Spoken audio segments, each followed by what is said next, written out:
Here in the studio now. It's great to have you with us. Now, you took a little time today to outline why you thought these plans wouldn't work because of the state of funding and resources. The Department of Health has said that you're being overly negative and pessimistic.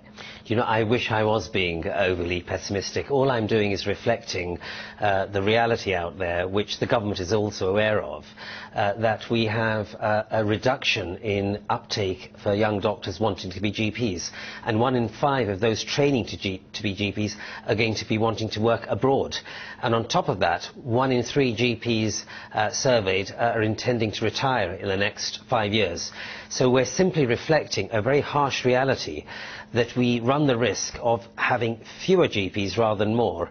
And we've got to do something about making general practice, to stabilise it, make it a job that young doctors want to enter, and to retain the GP workforce we've got. So that's what I'm saying. We need to be doing, you know, really focusing on the pressures rather than making these promises for several years hence. And of course it takes 10 years to train a GP. So in the meantime, we've clearly got a crisis already. Patients want appointments, they want to come in and see you, they simply can't do it. So what is the answer? And the real answer is, firstly, to focus exactly on, as you say, the pressures we've got of far too few GPs. And one of the things we can do is try and ensure that patients use the service appropriately. There are other services that can be used, like pharmacists. We need to reduce a lot of the bureaucracy and pressures on GPs. We believe there are several thousand appointments a day that are wasted on purely bureaucratic reasons, why patients really do not need to come and see us, because other parts of the system are asking us to sign forms, etc. So there are ways to reduce pressure.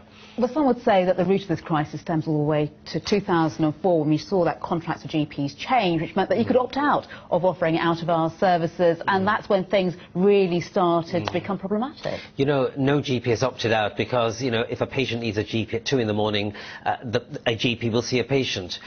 More than half of practices already offer extended hour sessions, and there's a GP service 7 days a week for any urgent patient.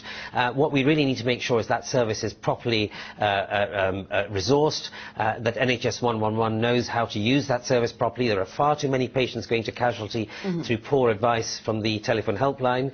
So we do still provide a 24-hour service 7 days a week. What we don't have is enough daytime appointments for the volume of care we're seeing. You know, 40 million more patients see a GP now compared to 5 years ago every year. You know, that is the largest increase in any sector of the NHS, and we have seen a reduction in number of GPs in the NHS workforce. And yet the pressures are likely to increase even further. We know that people are getting older, they've got more complex problems as well. Your members are going to be asked longer, probably for not much more money, if any more money at all. So what do you do in response to that? It really is nothing to do with money. It's just simply we don't have enough GPs as we speak now. But they are likely to be asked to do more. And that's our concern, that if you start to stretch GPs further, you will basically start to see GPs providing sort of shift work rather than continuity. And in fact, it will take us away from the illest in society, the frail, elderly patients, for whom it's not a case of how many days we open. They need their GP to be there for them. So would you advise your members perhaps to take industrial action in extremis if it comes to it? No, I mean, this is not about industrial. What I would like is to have a sensible dialogue with the government. They want to have an NHS with a strong general practice foundation where patients can go and see a GP and have time with their GP. That's exactly what GPs want. So what we really need to do is get our heads together and come up with a workable solution. And what we're saying is having these ideas about opening 7 days, whilst the government itself says that we're 5,000 GPs short, is not the way to proceed. So that's what we're looking forward to doing. Dr. Nagpaul, thank you very much indeed.